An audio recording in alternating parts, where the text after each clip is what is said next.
안녕하세요. 도톰한 하루입니다. 오늘은 8월 독서 결산을 하려고 하는데요. 그 전에 근황 이야기를 잠깐 하자면, 원래 제가 이 영상을 어제 촬영을 하려고 했거든요. 근데 어제 아침에 일어나 보니까 목이 확 잠기고 감기 기운이 있더라고요. 환절기에 꼬박꼬박 걸리는 감기가 온 것 같습니다.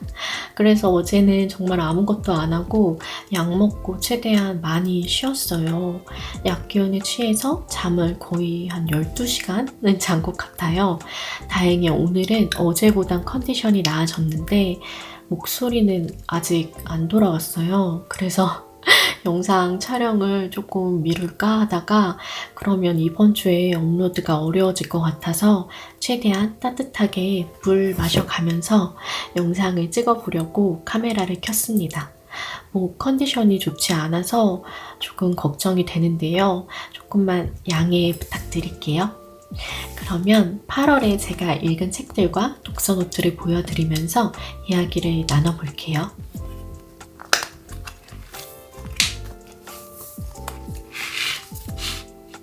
8월에 읽은 첫 번째 책은 김용관 작가님의 아무튼 서재입니다.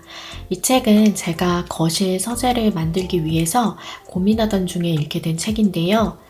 이 작가님께서는 실제로 목수이시고 직접 책상이나 책장, 의자와 같은 가구들을 만드세요.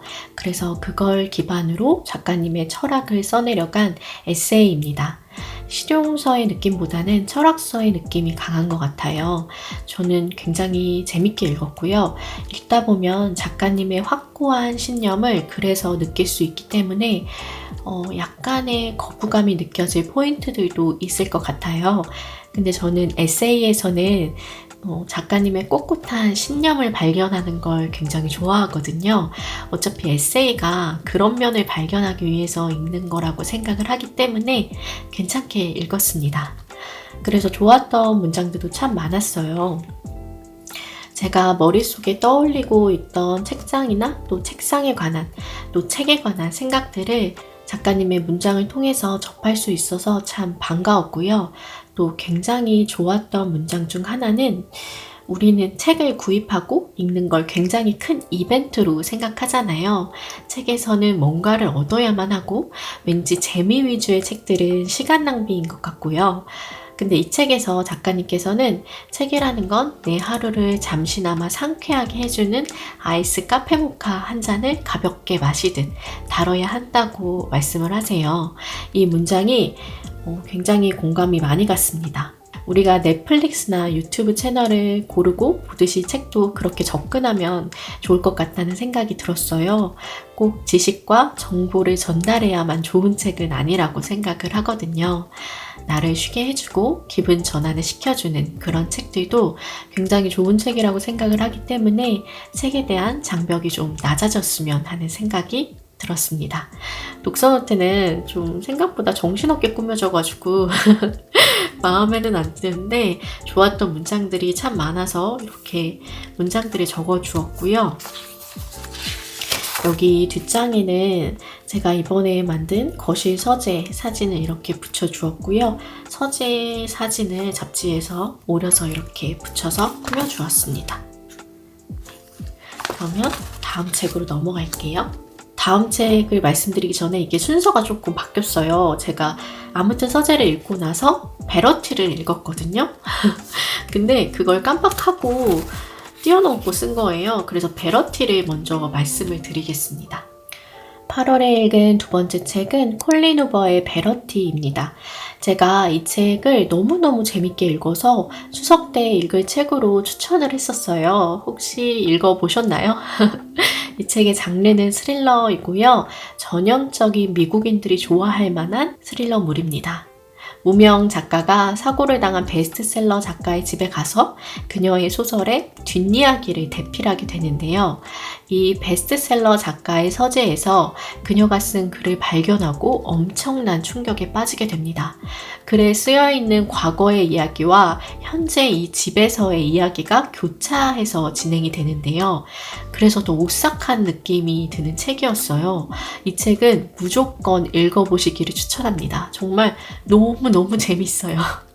마지막에 반전이 두 가지가 나와요. 하나는 예측 가능한 반전이었고, 마지막 반전이 결말에 대한 논란이 있을 법한 반전인데요. 이 책 제목이 베러티이잖아요. 뭐가 진실인지를 독자가 생각하게 만드는 책인데, 저는 99.9%로 사이코패스라는 쪽으로 결론을 내렸고요.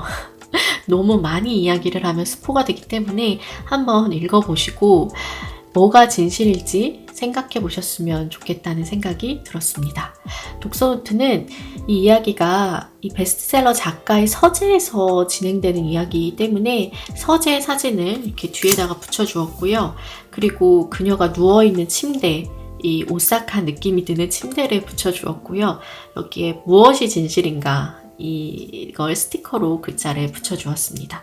그리고 이 책의 첫 문장과 마지막 문장이 굉장히 강렬하기 때문에 이 문장을 두 가지 적어주었고 저의 생각을 이렇게 써주었습니다. 네, 베러티 강추합니다. 여러분 꼭 읽어봐 주세요.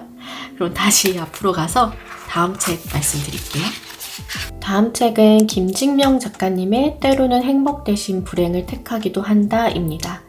이 책은 김직명 작가님의 에세이이고요. 저는 김직명 작가님의 책을 읽어보지는 않았어요. 그러다가 밀리의 서재에서 눈에 띄어서 읽어보게 되었는데 책을 읽다 보면 책의 문체에서 이 작가님의 성향이 묻어나는 걸 많이 느끼거든요.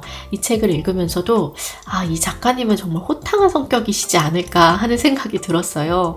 겉으로도 강하고 안으로도 강한 분이 아닐까 생각이 들었습니다. 일단 작가님께서 굉장히 박식하시다는 생각이 들었고 그 지식들을 자신의 생각과 접목시켜서 풀어내는 에세이였는데요.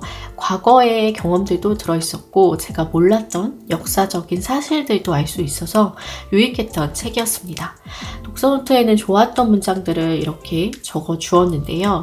여기서 작가님이 독서에 관해서 말씀하시는 문장이 있었어요. 독서는 세상에 대한 자신감과 스스로의 자존감을 키워주며 자신의 삶과 행위들의 의미를 부여하게 해주기 때문에 한마디로 내면을 강화하는 최고의 길이다. 저도 이 생각을 하거든요. 독서라는 게 단순히 정보를 얻고 즐거움을 얻는 것 이외에도 책을 읽으면서 내면이 단단해지고 나만의 철학이라는 게 자리 잡아가는 것 같은 느낌이 들거든요.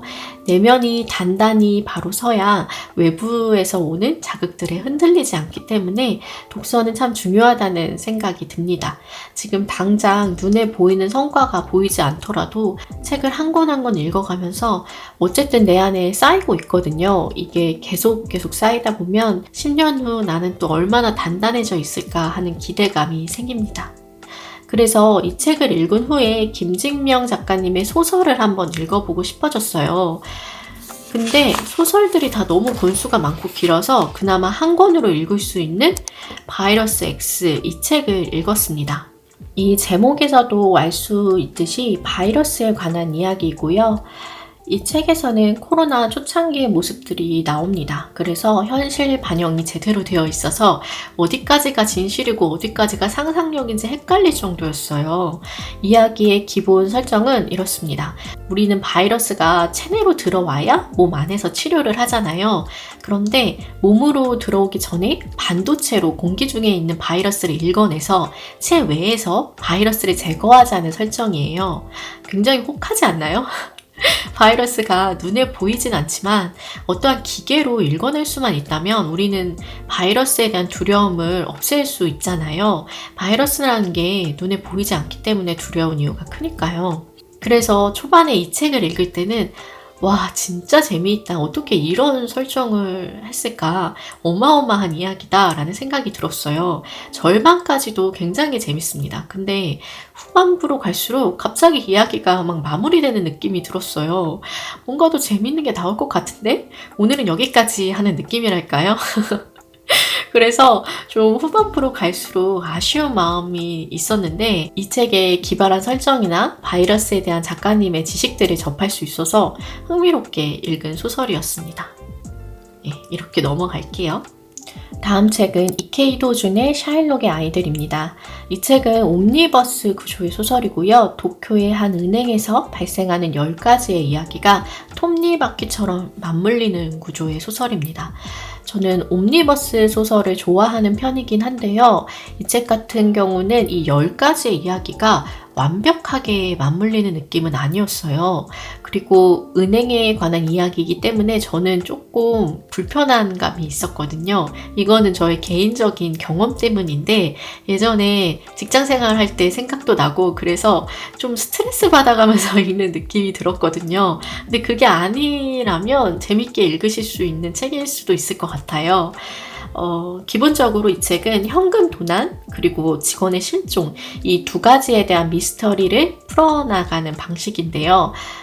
조금은 무거운 이야기라서 읽었을 때 막 유쾌하게 재밌게 읽어지지는 않아요. 그래도 스릴러를 좋아하시는 분들, 옴니버스 소설을 좋아하시는 분들이라면 재미있게 읽으실 수 있을 것 같다는 생각이 들었습니다. 네, 이 책은 이렇게 해서 넘어갈게요. 다음 책은 김호연 작가님의 불편한 편의점 2권입니다. 불편한 편의점 1권이 많은 분들에게 사랑을 받았고 이번에 2권이 나왔는데요. 저는 1권은 오디오북으로 들었고 2권은 전자책으로 읽었어요. 근데 너무너무 좋았습니다. 1권을 정말 재미있게 읽으셨던 분들은 이거는 좀 아쉽다 하시는 분들도 있는 것 같아요. 1권에 나왔던 독고라는 캐릭터가 워낙 독보적이었기 때문에 2권을 이끌어 나가는 캐릭터가 좀 약하다 하는 평도 읽었어요. 근데 저는 오히려 2권에서 독보적으로 튀는 캐릭터가 없어서 나오는 등장인물들이 골고루 다 스포트라이트를 받는 느낌이었거든요. 그래서 참 좋았습니다. 이런 포맷이 지겨울 때도 됐는데 역시는 역시라는 생각이 들었습니다.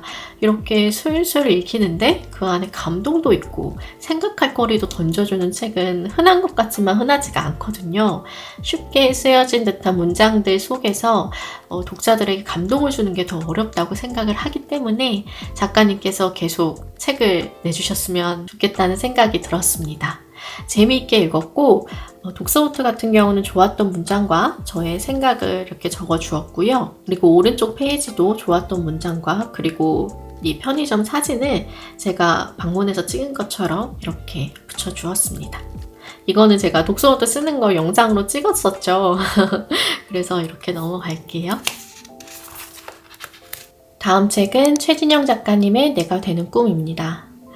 이 책은 제가 최진영 작가님의 책인 구의 증명을 읽고 나서 두 번째로 읽게 된 소설인데요. 구의 증명도 읽는 동안 굉장히 마음이 아리고 하지만 여운도 많이 남고 굉장히 재밌게 읽었는데 이 책도 처음에 한 10페이지 정도를 읽었나? 그때 느낌이 딱 왔습니다. 나는 최진영 작가님 책을 참 좋아하는구나.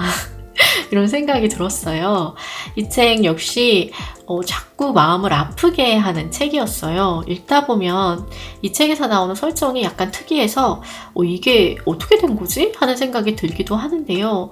뒤로 가서 이제 끝까지 읽어보면은 왜 작가님이 그런 설정을 쓰셨는지도 알 수가 있고 그리고 저도 그 설정에 감동을 받아서 저에게 쓰는 편지를 이렇게 써서 이쪽에 넣어주었습니다. 이 책을 읽어보신 분들이라면 왜 내가 나에게 편지를 썼는지 아실 것도 같은데 어린 시절에 힘들었던 저에게 이렇게 편지를 써주니까 뭔가 마음이 몽글몽글해지면서 너무 좋았어요.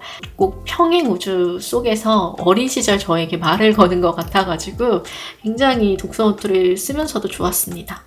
그래서 저에게 편지를 쓰고 그리고 좋았던 문장들 이렇게 적어주었습니다.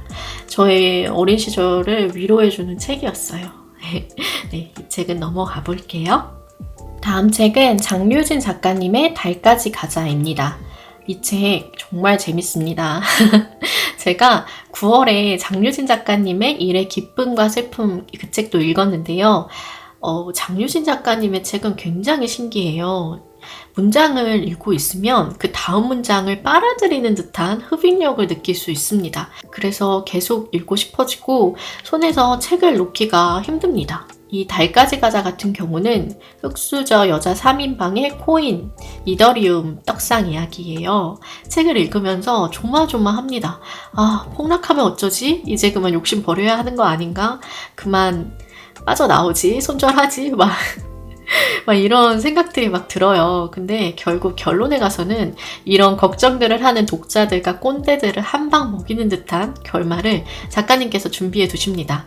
정말 재밌고요. 사회 비판적인 메시지도 담겨 있어서 읽어보셨으면 좋겠어요.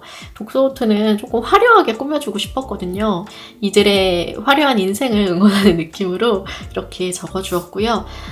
이더리움 이거를 글자 스티커로 붙여주었고, 이들이 메신저를 통해서 회사에서 대화를 하기 때문에 이런 메신저 느낌이 나는 이 스티커를 붙여주었습니다. 달까지 떡상하자 이런 느낌으로 이 스티커도 붙여주었습니다.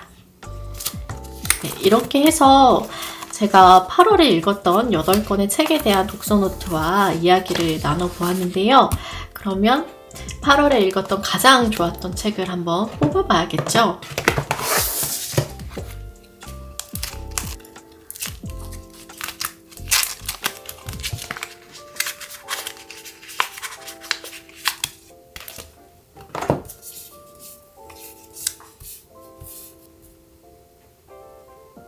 이렇게 8권 중에 제가 별점 5개를 준 책이 달까지 가자, 불편한 편의점 2권, 베러티, 이렇게 3권을 제가 별점을 5개를 줬거든요. 셋 다 소설이네요. 이 3권 다 진짜 재밌게 읽어서 뭐를 뽑아야 될지 정말 너무 고민이 되는데요. 진짜 다 재밌었어요. 셋 다 진짜 꼭꼭꼭 읽어봐 주셨으면 좋겠고, 근데 이 중에서 재미로만 따지기가 어려워서 제가 읽는 동안 좀 행복한 감정이 많이 차올랐던 책을 선택을 하는 게 좋을 것 같아요. 그래서 저는 책을 읽으면서 가장 행복감을 느꼈던 불편한 편의점 2권, 이 책을 8월에 읽은 최고의 책으로 뽑겠습니다. 그러면 이제 독서 달력에 붙여서 완성을 해볼게요.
지금 밖에서 수목 소독을 하고 있고, 지금 랑이가 제 옆에서 바닥에서 코를 골면서 자고 있거든요.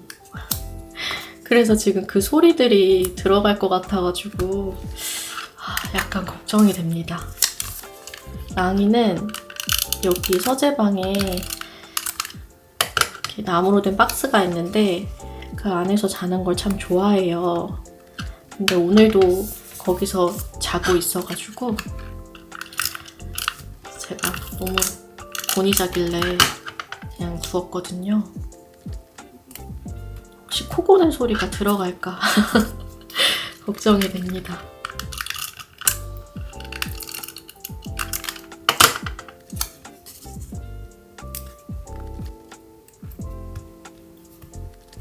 이렇게 해서 다 달력은 붙였고요. 최고의 책이 불편한 편의점이니까 여기에 스티커로 표시를 해놓을게요.